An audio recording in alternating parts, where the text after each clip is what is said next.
Hi guys, welcome back. I hope you guys had a nice long weekend. If you're here in the US, and if not, I hope you enjoyed your weekend and your Monday yesterday. We're here to continue The Lost Bookshop by Evie Woods. I actually spotted it in Target yesterday on the bestsellers bookshelf they had, and they had all three of her books there. So that was pretty cool to see. But let's begin. I believe we were on chapter 16, page 107, Opaline. Dublin, 1921. I'm afraid Mr. Fitzpatrick died 2 months ago. We are going to put the place up for sale. These were the first words I heard on arriving in Dublin City after a long, uncomfortable train journey from Cork. I was standing in the parlor of a Georgian-style house with long paneled windows looking out onto a busy street.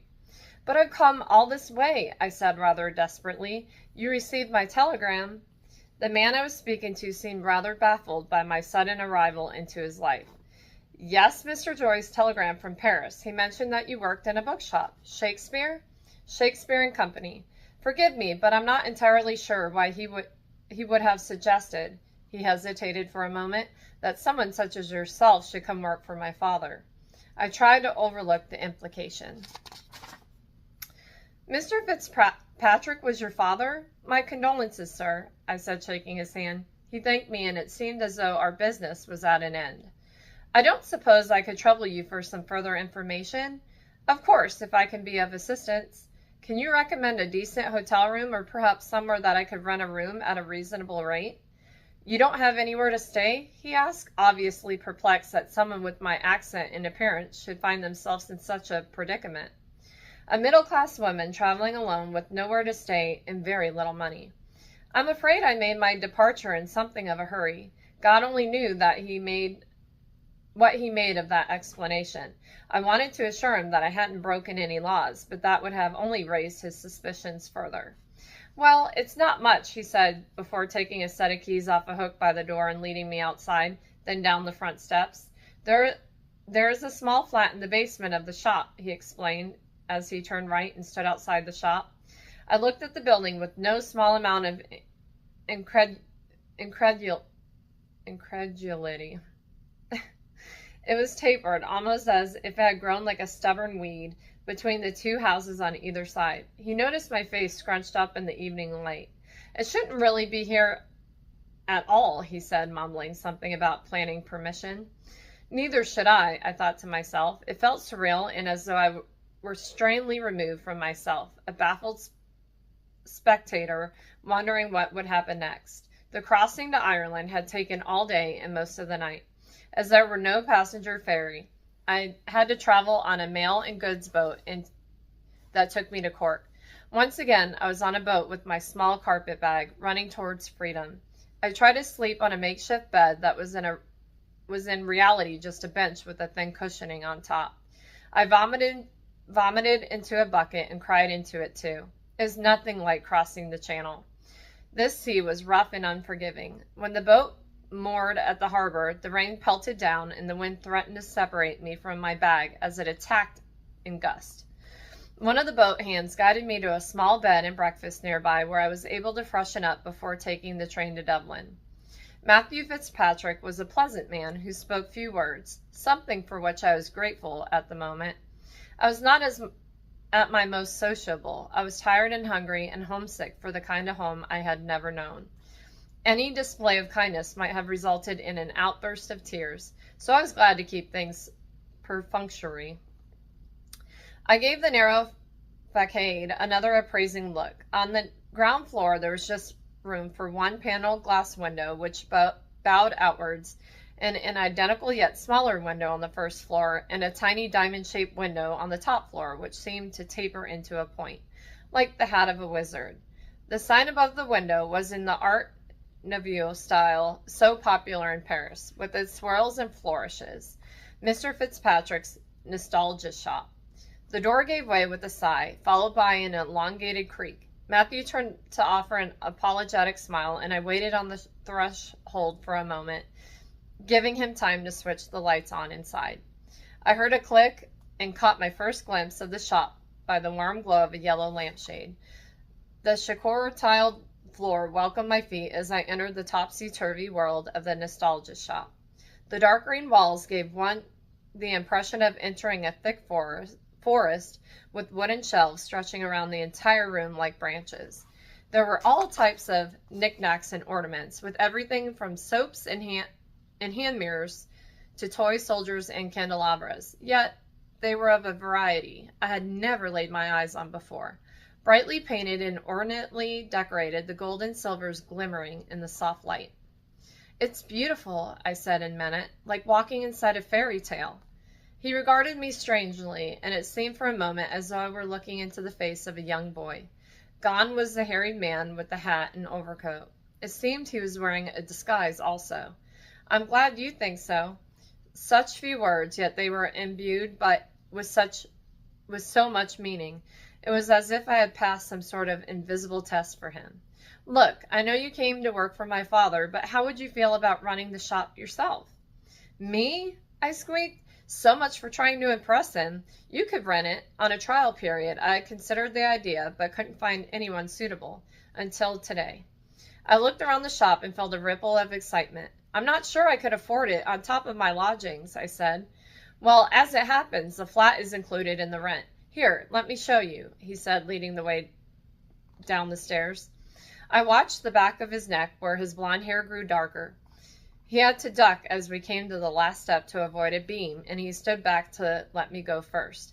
His soft, lilting accent as he pointed out the bed in the tiny kitchenette couldn't conceal the myriad questions he must have had about my hasty arrival from Paris. He must have thought me strange, there was no doubting that, and yet, if anything, he seemed intrigued by my presence. It suddenly felt quite intimate, standing there with him, and so, as if in agreement, we both decided to cut the tour short. "It's perfect. I'm sure I will find everything I need," I said with the competence I hoped would appear from somewhere in the very near future.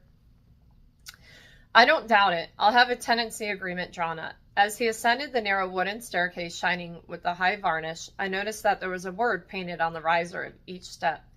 "Found are things strange, lost, called, place, A-N." "He built it himself, so you'll have to forgive the slightly eccentric nature of the building," Matthew said, placing his hand on the newel post with a tender look of pride on his face. "Had the wood shipped over from an old library in Italy. A strange story, actually. He took my mother on their honeymoon to a little village in the mountains, and they found this abandoned library. It was going to be demolished, and my father was the kind of a man who couldn't let something that held so much history go to waste. So he bought the building, and had it dismantled and put it back together here."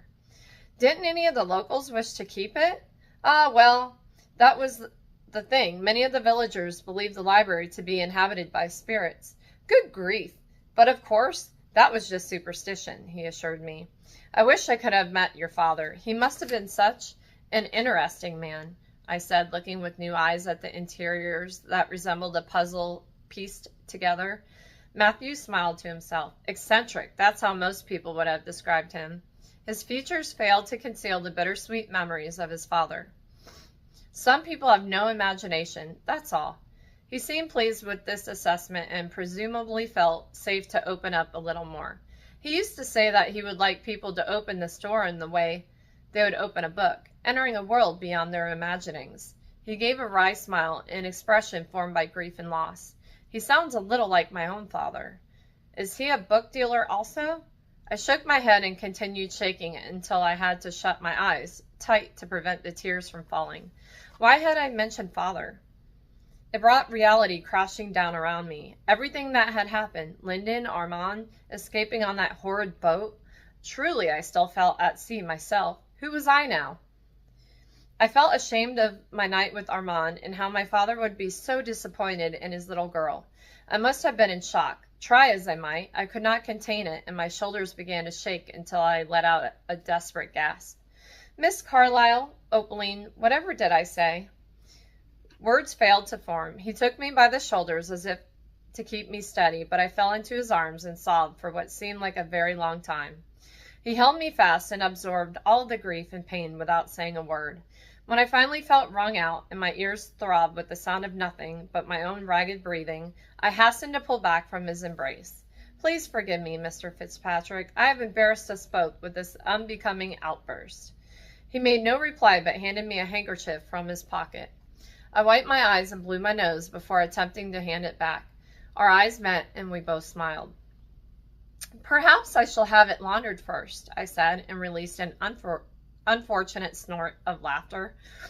The giddiness after such an impromptu intimacy.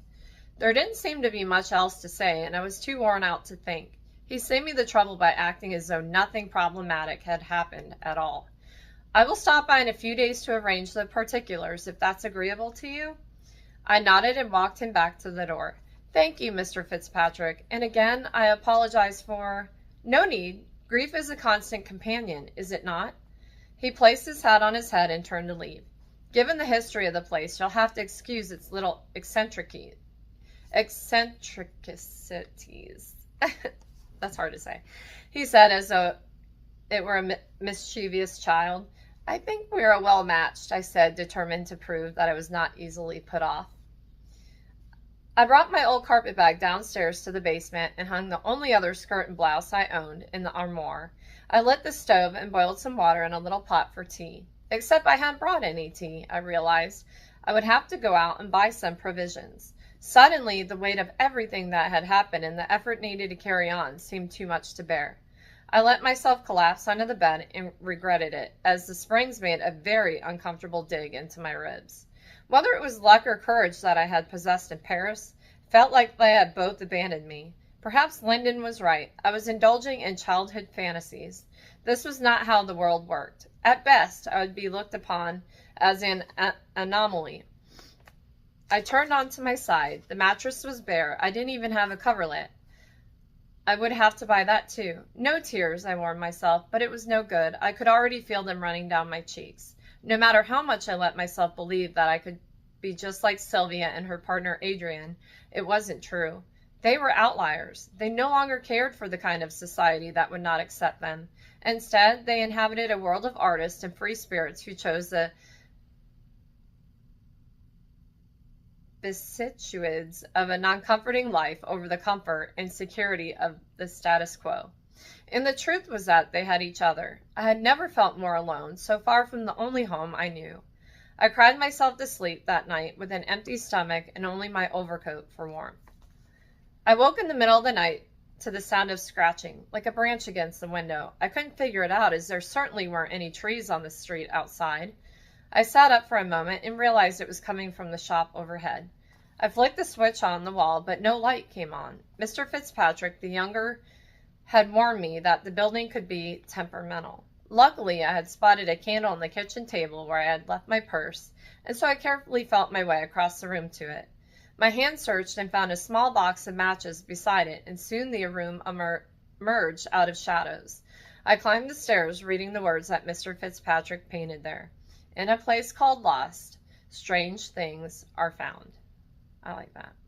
I certainly felt strange and out of place. I paused for a moment, wondering what on earth I would do when I found the source of the noise. What if it were an intruder? Then I heard it again, a soft tapping like brambles in the wind. I took a deep breath and carried on to the top of the stairs.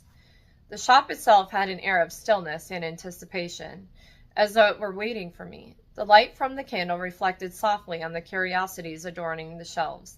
I felt like an intruder myself amongst these things and hesitated to touch anything. Intricately designed music boxes sat atop a glass case full of pocket watches and engraved pendants. A wooden cabinet of long, narrow drawers, the type for keeping botanical drawings, was actually full of old buttons and stamps. I jumped when a cuckoo clock announced the hour from the opposite wall. 3 cuckoos. It reminded me of one of my favorite books I had read repeatedly as a child, by Mrs. Molesworth, in which a young girl called Griselda and a cuckoo from a clock became unlikely friends. I spoke the opening line aloud. Once upon a time, in an old town, on an old street, there stood a very old house.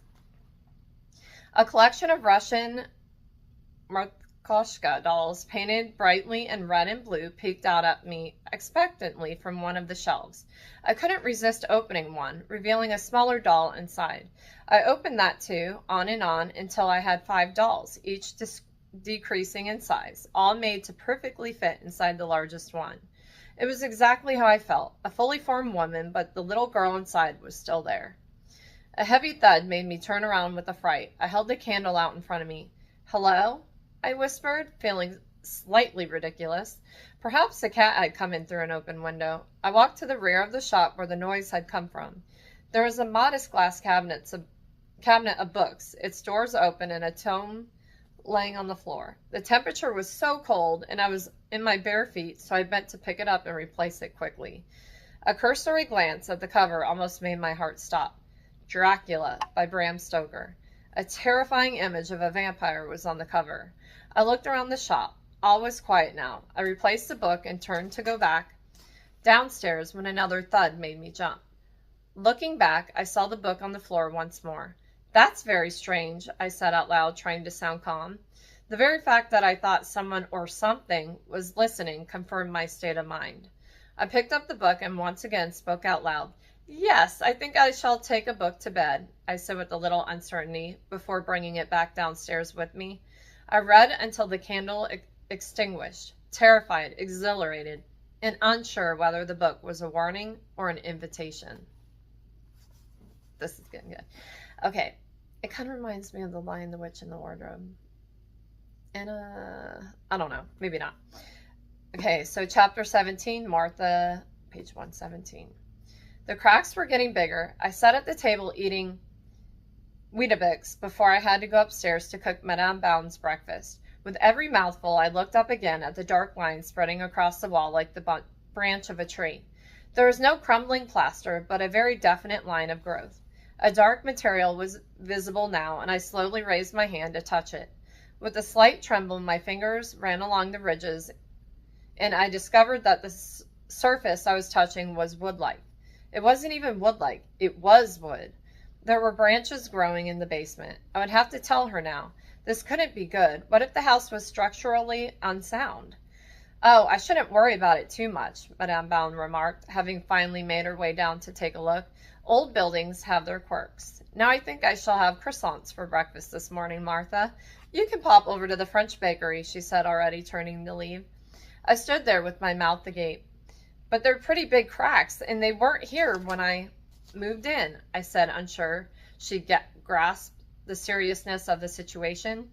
"Shouldn't you call an engineer?" She had a wistful look in her eye as she let her fingertips rest on the cracks. She was touching the wall the way you would touch the soft cheek of a child. "It was always such a strange little place," she whispered, almost to herself. "Oh, Martha, do stop worrying so much. You're giving yourself frown lines." "Frown lines?" I asked, perplexed and giving myself more frown lines. That was when she spotted the leaflets on the table. "So, you're going ahead with it then?" she asked, raising her reading glasses that she wore on a pearl chain around her neck and peering at the papers. "University? Oh, yes. You would know this if you'd bothered to attend your own dinner party. Where were you?" She gave me a filthy look and hasty reminder that she was still paying me my wages and I was living under her roof. "I can't stand those women. So why did you invite them?" She walked around the room and wrapped her silk shawl around her shoulders. "Maybe I wanted to amuse myself, see how well you cope with them. By all accounts, you held yourself rather well." "Did I? Hang on. What? I assume you'll fit these studies around your work here," she interrupted. "Of course. I'm thinking I might just start with a part-time course." Shit, I hadn't thought about how to ask her about it. Would I still be able to keep my job, a roof over my head? I tried to quieten my thoughts and read her story. Most of the time, you could predict someone's behavior by their past. Most of the time, people didn't change. Most of the time. I realized she was staring at me. "Croissants, Martha, and fresh coffee. Chop, chop." And with that, she went back upstairs. "So when did you buy this house?" I tried to act as casually as possible, as if the answer mattered little, one way to the other. I knew if she thought I was fishing, she wouldn't bite. Perhaps it was her acting skills that made her so difficult to read. Martha, a person such as myself does not buy a house. One acquires a house. It took all of my willpower not to roll my eyes. Okay, well, when did you acquire number 12? Oh, it's hard to say, really. I feel as though I've always been here. In fact, it's hard to remember a time when I lived anywhere else. I dusted the picture frames on the mantelpiece and picked up the black and white wedding photo. It was 1965, she began, settling down to the cosmopolitan-style breakfast I had laid on the dining table. I was a beautiful bride. Many of the guests likened me to Grace Kelly. Oh, you mightn't think so now, but I was a natural blonde. A natural liar, I thought. It was hard to tell if her stories were real or more fabrications of the truth. Stories she had picked up along the way and made her own. I looked at the woman in the picture. It was true. She did look like an old Hollywood starlet, but I couldn't see the resemblance at all. The man was tall, dark, and handsome, with the look of someone who had captured the moon in his pocket. He was a pilot, she said, slathering butter on her croissant. Excuse me if you hear like a light snoring in the background. It's my cat. Hold on just a second. Okay. Far too old for me, or at least that's what my mother told me, but I was hopelessly in love with him. I thought he was so dashing. He was an American, and to a 20-something Irish girl, well, he was like Clark Gable. She lost herself in the past for a moment. He adored this strange little house, but he was a perfectionist, always trying to fix things. You have to understand, old houses have their quirks. Some things are meant to be flawed. Therein lies beauty. She was a captivating storyteller. I knew there was a peculiar history within these walls, and whatever it was, it must have happened long before Madame Bound arrived. What happened to your husband, if you don't mind me asking? Plane crash. We were only married a year when his plane went down over Gibraltar. Hold on. Oh, I'm so sorry, I said. Yes, it was a difficult time. That's when I met Archie. Archie? My second husband. He was a doctor from Cork. I thought you said he was Russian? Oh, no, that was husband number 3. But what happened to Archie? I realized that this was really none of my business, but I couldn't help myself. Maybe when you got to her age, minor details like this didn't matter anymore. Archie contracted malaria when he was working in Africa, poor fellow. I wondered what had happened to the Russian mathematician. Death by numbers? What's with all these questions? I hope you're not planning on bumping me off and getting your hands on my house. Honestly, Madame Baum, if anyone should be worried about getting bumped off, I think it should be me.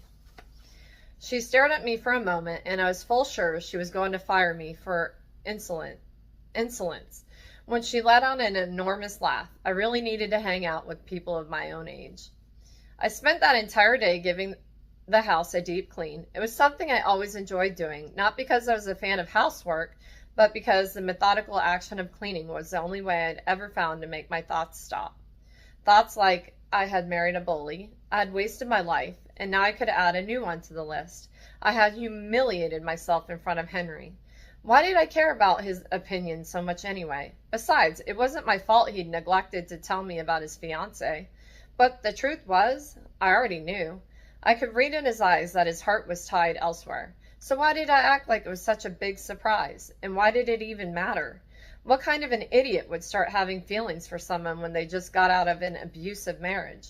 That should have been the end of it. I simply couldn't permit myself to feel anything. I was exhausted by the time I got downstairs to the basement that night. I brushed my teeth in the bathroom and changed for bed with unseeing eyes. It was only as I pulled the covers down and flopped into bed that I saw it. Where the lines in the wall had been, there now emerged a shelf, with one single book on it. Standing upright, I looked around the room for what I don't know. I almost felt like saying out loud, "Can anyone else see this?" I was afraid to get out of bed, so I just stayed there, frozen for a minute. Nothing else happened, not a sound came. I had no idea how it got there, other than that Madame Baum must have placed it there, while I was busy steam cleaning the curtains or bleaching the bathroom. My curiosity won out, and I got up to inspect the book. The spine read, "A Place Called Lost." But the author was anonymous. I got back into bed and opened the beautiful old cloth-bound cover. It bore a picture of an antique storefront with a stained glass pattern in the window. I had to admit that, so far, it was very inviting. I read the first line aloud. Once upon a time, in an old town, in an old street, there stood a very old house. I hadn't told my employer of my issues with books or why I practically broke out in hives at the thought of reading them, so she wouldn't have known. But perhaps it was a gesture of some sort, and it would have been rude not to accept it. I decided I should try to read it, in case she asked me about it. Besides, I had to break through this mental block if I had any hope of going back to university. I had to face my fears. Chapter 18, Henry. I rehearsed what I would say all the way there, but when I tapped on her window, all my lines fell away, like a novice actor on opening night. "What are you doing here?" she asked, opening the window and somehow managing to heave herself out of it by climbing on a stool. "Careful," I said, setting down the coffees I'd brought. I took her arms out, but there was really no need. For a slight woman, she was incredibly strong. Dressed in old jeans and a sweatshirt, with her hair roughly pulled into a bun, she looked even more attractive than I remembered, and I struggled to keep my focus on the task at hand. I couldn't leave things the way they were. It's fine. No, look, I interrupted, determined to be upfront and honest with her. It was the least she deserved after what she'd been through. I didn't get the chance to say it before, and I want to say it now. What you told me about your husband, I can't imagine the courage it took, and I wanted to say thank you for trusting me with it.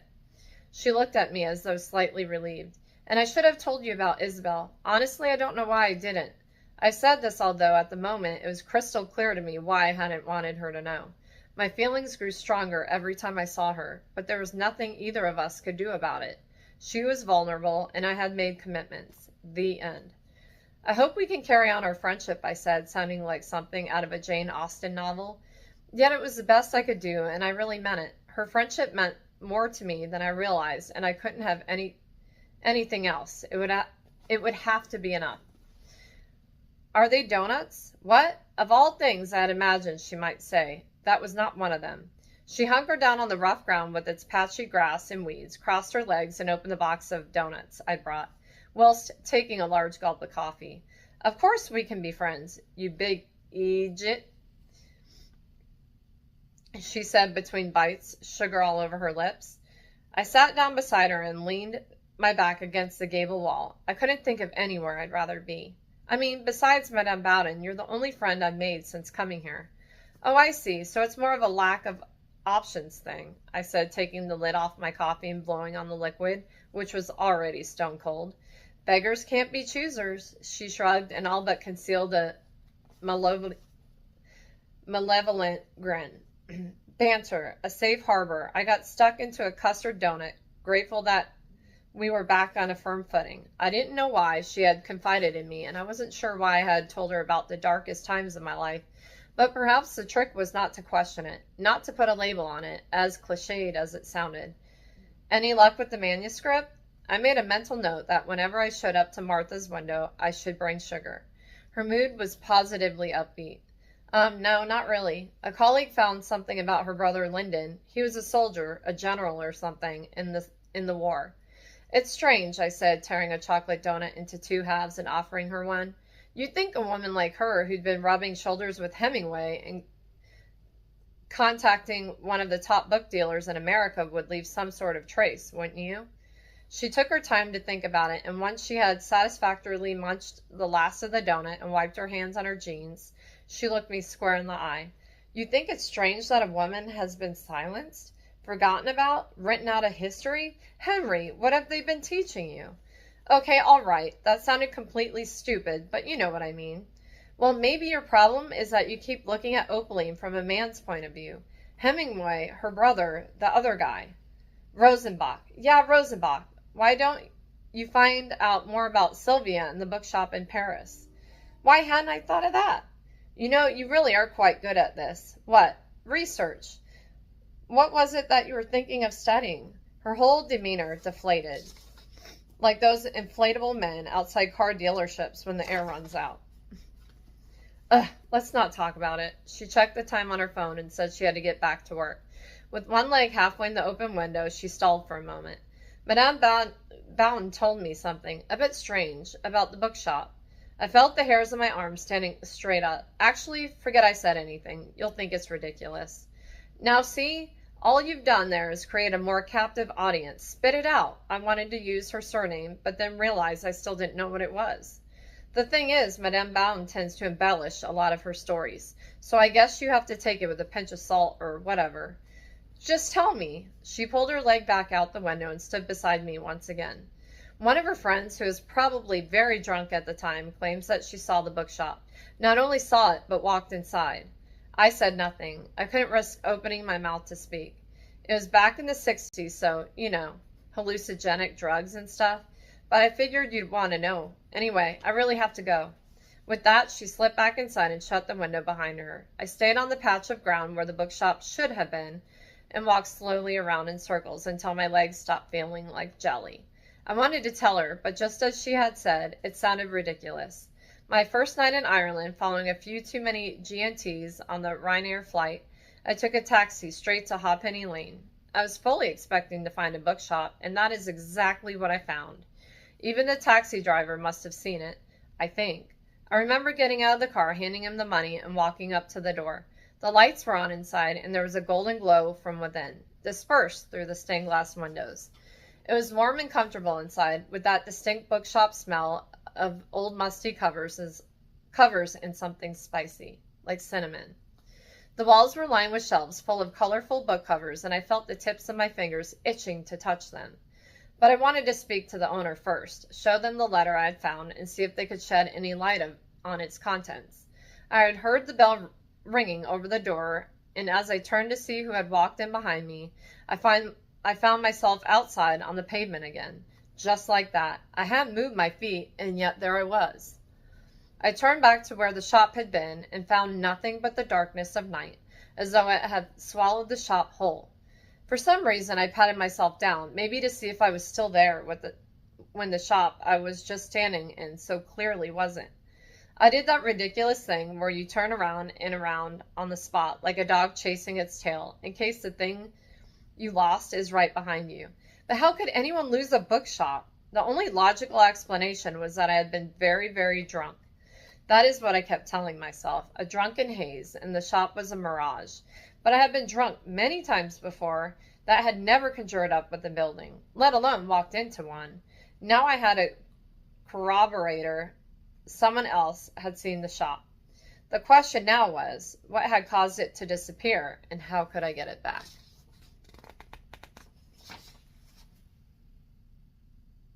This is getting good, guys.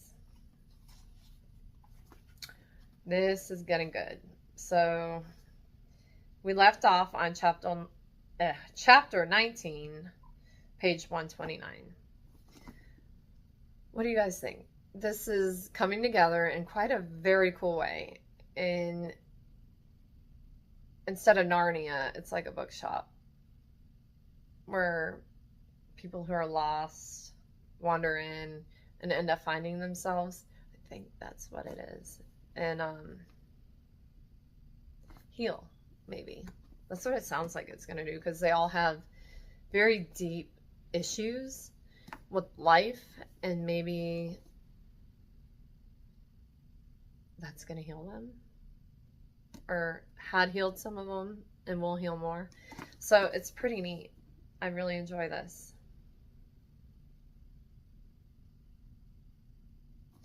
So we will continue tomorrow. I don't know why I'm so tired. It's like kind of dark outside. But I'm really enjoying it. And I'm enjoying reading with you guys. And wait, let me try to get I will see you guys tomorrow. Bye.